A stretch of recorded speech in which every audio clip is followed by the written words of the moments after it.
Hi hello അസ്സാം വലൈക്കും welcome back. അപ്പോൾ ഇന്ന് ഞാനിവിടെ കാണിക്കുന്നത് നമുക്ക് വളരെ എളുപ്പത്തിൽ ചെയ്യാൻ പറ്റിയ അതുപോലെ തന്നെ നല്ല ടേസ്റ്റും ആയിട്ടുള്ള നല്ലൊരു ചിക്കൻ കറീൻ്റെ ഒരു വീഡിയോ ആണ് കേട്ടോ കാണിക്കുന്നത്. അപ്പോൾ ഉണ്ടാക്കാൻ വളരെ സിമ്പിളാണ് കേട്ടോ. അപ്പം നമുക്ക് ഉള്ളി വഴറ്റേണ്ട ആവശ്യം ഒന്നുമില്ല, വളരെ പെട്ടെന്ന് നമുക്ക് ഈ ഒരു കറി ഉണ്ടാക്കിയെടുക്കാൻ പറ്റുക. അപ്പോൾ നമുക്ക് വീഡിയോ കണ്ടിട്ട് വരാം.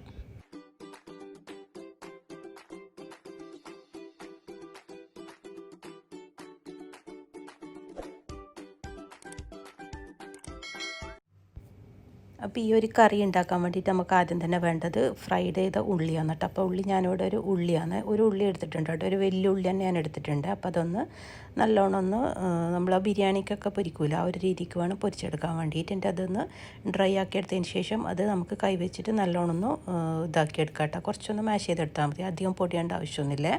അപ്പോൾ നമുക്കറിയാമല്ലോ നമ്മൾ ആ ഉള്ളി കുറച്ചൊന്ന് ഡ്രൈ ആയി വരുമ്പോൾ നമുക്ക് കൈ വെക്കുമ്പോൾ നല്ലോണം ഒന്ന് പൊടിഞ്ഞ് വരും എന്നുള്ളത്. എന്നിട്ടത് നമ്മൾ ഈ ചിക്കനിലേക്ക് ചേർത്ത് കൊടുക്കാം കേട്ടോ. അപ്പോൾ ഞാനിവിടെ എടുത്തിട്ടുള്ളത് ഒരു 800 ഗ്രാം ചിക്കനാണ്.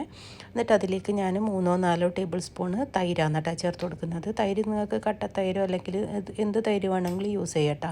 അപ്പോൾ നല്ല പുളിയുള്ള തൈരൊക്കെ ആണെങ്കിൽ ഒരു 3 ടേബിൾ സ്പൂണൊക്കെ ചേർത്ത് കൊടുത്താൽ മതി. ഞാനിപ്പം കുറച്ച് പുളിയൊന്നും ഇല്ലാത്ത തൈരായത് കാരണം ഒരു 4-4.5 ടേബിൾ സ്പൂണോളം ചേർത്ത് കൊടുത്തിട്ടുണ്ട്. എന്നിട്ട് അതിലേക്ക് ഒരു ടേബിൾ സ്പൂണോളം ഇഞ്ചി വെളുത്തുള്ളി ചതച്ചതാണ്, അതും കൂടെ ചേർത്ത് കൊടുക്കുക. പിന്നെ അതിലേക്ക് കുറച്ച് കുരുമുളക് ആവശ്യത്തിന് ചേർത്ത് കൊടുക്കുന്നുണ്ട് കേട്ടോ. കുരുമുളകൊക്കെ നിങ്ങൾക്ക് ആവശ്യത്തിന് ചേർത്ത് കൊടുക്കുക, എത്രയാണോ വേണ്ടത് അതിനനുസരിച്ചിട്ട് ചേർത്ത് കൊടുത്താൽ മതിയേ. പിന്നെ അതിലേക്ക് ആവശ്യത്തിന് ഉപ്പും കൂടെ ചേർത്ത് കൊടുത്തിട്ട് നല്ലോണം ഒന്ന് മിക്സ് ചെയ്തെടുക്കാൻ കേട്ടോ വേണ്ടത്. പിന്നെ അതിലേക്ക് ഞാനൊന്ന് പച്ചമുളക് ഒന്ന് കീറിയിട്ട് നടുവൊക്കെ കീറിയെടുത്തത് ഒരു 2 പച്ചമുളകും കൂടെ ചേർത്ത് കൊടുക്കുന്നുണ്ട് കേട്ടോ. എന്നിട്ട് അതും കൂടെ ചേർത്ത് കൊടുത്തിട്ട് നല്ലോണം ഒന്ന് മിക്സ് ചെയ്തിട്ട് നമുക്കത് അവിടെ മാറ്റി വെക്കാം. അപ്പോഴേക്കും നമ്മൾ ആ ചിക്കനൊക്കെ നല്ല സോക്കായിട്ട് വരും കേട്ടോ. തൈരല്ലേ, തൈരാകുമ്പോൾ നല്ല സോഫ്റ്റായിട്ട് വരും. നമ്മൾ ചിക്കനൊക്കെ അതുപോലെ തന്നെ പെട്ടെന്ന് വേവുകയും ചെയ്യേ. അപ്പോൾ 1-2 സ്റ്റെപ്സ് ഉണ്ടെന്നേ ഉള്ളൂ കേട്ടോ. അപ്പോൾ ഉണ്ടാക്കാൻ വളരെ സിമ്പിളാണ്. അപ്പോൾ എല്ലാവരും ഇതൊന്ന് ട്രൈ ചെയ്ത് നോക്കട്ടെ. അപ്പോൾ അതവിടെ മാറ്റി വെക്കട്ടെ.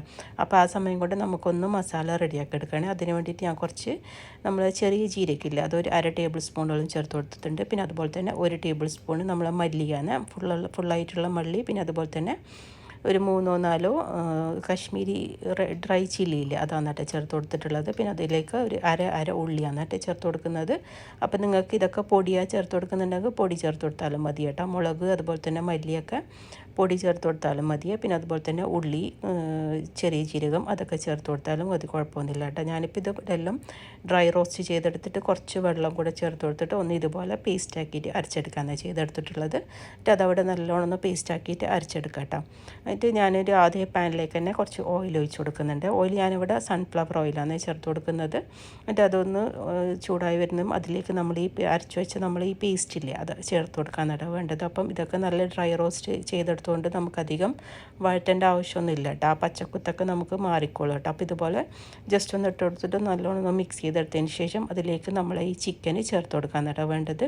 നേരത്തെ നമ്മൾ മാരിനേറ്റ് വെച്ച ആ ചിക്കനില്ലേ അത് ചേർത്ത് കൊടുക്കാനാണ് വേണ്ടത്. അപ്പം ഇത്രയേ ഉള്ളൂ കേട്ടോ പണി. നമ്മൾ ഈ ഒരു ചിക്കൻ കൂടെ ചേർത്ത് കൊടുക്കുക. എന്നിട്ട് കുറച്ച് വെള്ളം ഈ മിക്സിയില്ല അതിൽ കുറച്ചൊന്ന് കഴുകിയിട്ട് ഞാനൊരു 1/2 കപ്പോളം വെള്ളം നല്ലോണം ഒന്ന് വാഷ് ചെയ്തിട്ട് നമ്മൾ ആ മിക്സിയൊക്കെ കഴുകിയിട്ടുള്ള ആ ഒരു മുളകിൻ്റെ ആ ഒരു വെള്ളം ഉണ്ടല്ലോ അതും കൂടെ ഒരു അര കപ്പോളം ചേർത്ത് കൊടുക്കുന്നുണ്ട്. എന്നിട്ട് അതും കൂടെ ചേർത്ത് കൊടുത്തിട്ട് നല്ലോണം ഒന്ന് കവർ ചെയ്തിട്ട് നമുക്ക് കുക്ക് ചെയ്തെടുക്കാൻ കേട്ടോ വേണ്ടത്. അപ്പം നമ്മൾ ചിക്കൻ കറി റെഡിയായി വരും കേട്ടോ.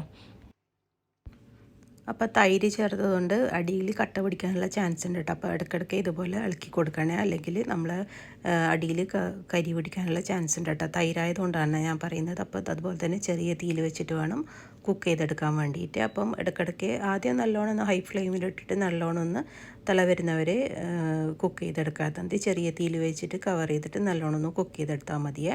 അപ്പോൾ തന്നെ നമ്മൾ കറി റെഡിയായി വരും കേട്ടോ. അപ്പോൾ നമ്മൾ എണ്ണയൊക്കെ നല്ല മേലൊക്കെ നല്ല തെളിഞ്ഞ് വരുമല്ലോ, ആ ഒരു രീതിയിൽ ആയി വരുമ്പോൾ നമുക്ക് കറി തീ ഓഫ് ചെയ്യാം കേട്ടോ. അപ്പോൾ നല്ല അടിപൊളിയായിട്ടുള്ള നല്ലൊരു കറീൻ്റെ വീഡിയോ ആണ് കേട്ടോ. അപ്പോൾ അതുപോലെ തന്നെ ഉണ്ടാക്കാനും എളുപ്പമാണ് കേട്ടോ. അതുപോലെ തന്നെ കഴിക്കാനും നല്ലൊരു ടേസ്റ്റുള്ള നല്ലൊരു കറി തന്നെയാണ് കേട്ടോ. അപ്പോൾ എല്ലാവരും ഈ ഒരു കറി ഉണ്ടാക്കി നോക്കട്ടെ. അതുപോലെ തന്നെ ഫീഡ്ബാക്കൊക്കെ അറിയിക്കുക. അപ്പം ഈ ഒരു കറി നമുക്ക് എല്ലാത്തിൻ്റെ കൂടിയും പറ്റും കേട്ടോ. ചോറിനായാലും അതുപോലെ തന്നെ ചപ്പാത്തി, പൊറോട്ട, വെള്ളയപ്പം എല്ലാത്തിനും നമുക്ക് ഈ ഒരു കറി യൂസ് ചെയ്യാൻ പറ്റുമേ. കുറച്ചൊന്ന് ഗ്രേവി ഉള്ളതുകൊണ്ട് തന്നെ നമുക്ക് ചോറിനൊക്കെ യൂസ് ചെയ്യാനും പറ്റും കേട്ടോ. അതുപോലെ തന്നെ കഴിക്കാനും നല്ലൊരു ടേസ്റ്റാണ് കേട്ടോ ഈ ഒരു കറി. അപ്പം എല്ലാവരും ഉണ്ടാക്കി നോക്കുക. അതുപോലെ തന്നെ ഫ്രണ്ട്സിനും ഫാമിലിക്കൊക്കെ ഷെയർ ചെയ്ത് കൊടുക്കുക കേട്ടോ. പിന്നെ അതുപോലെ തന്നെ എൻ്റെ ചാനൽ ഫസ്റ്റ് ടൈമാണ് കാണുന്നതെങ്കിൽ ലൈക്കും ഷെയറും സബൊക്കെ ചെയ്യാൻ മറക്കരുത്. അപ്പം ഇൻഷാ അല്ലാഹ് അടുത്ത വീഡിയോയിൽ കാണാം. അസ്സലാമു അലൈക്കും.